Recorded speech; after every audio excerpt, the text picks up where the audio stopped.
ఈరోజు ఈ సమ్మె అనేది ప్రభుత్వమే కావాలని చెప్పి చేపిస్తుంది.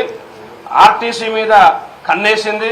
ఆర్టీసీ ఆస్తులని ఇవాళ కొల్లగొట్టేటువంటి ప్రయత్నం చేస్తా ఉంది ఈ ప్రభుత్వం.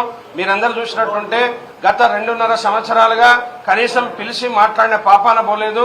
మేము ఎన్నో సమ్మెలు చేసినా ఎన్నో ఉద్యమాలు చేసినా కానీ ఈ ప్రభుత్వం పిలవలేదు. కానీ ఈ ప్రభుత్వం పెట్టిన మేనిఫెస్టో మీద నేను గవర్నమెంట్ అడుగుతా ఉన్నా, మీ స్టాండ్ ఏంది? మీరు మేనిఫెస్టోలో పెట్టిండ్రు, ఆ తర్వాత దాన్ని ఇస్తా అన్నారు. ప్రమాణ స్వీకారం తర్వాత మేము అన్ని ఇస్తా అని ప్రమాణం చేసిన తర్వాత మంత్రి గారు గాని ముఖ్యమంత్రి గారు గాని దాని మీద మీ స్టాండ్ చెప్పాలి. రెండోది, ఇవాళ ఆర్టీసీని అన్యాక్రాంతం చేసే పరిస్థితికి ఎందుకు వచ్చింది? ఇవాళ ఆర్టీసీ మీద ఎవరు కూడా కార్మికులంతా కూడా ఇవాళ చాలా ఇబ్బందుల్లో నైరాశ్యంలో ఉన్నారు. ఆర్టీసీ ఉంటదా పోతదా అనేటువంటి అంశం ఉంటే ఆర్టీసీ ఉండదని మొన్ననే మీ ముందే ప్రూవ్ అయింది. ఎట్లా అయింది?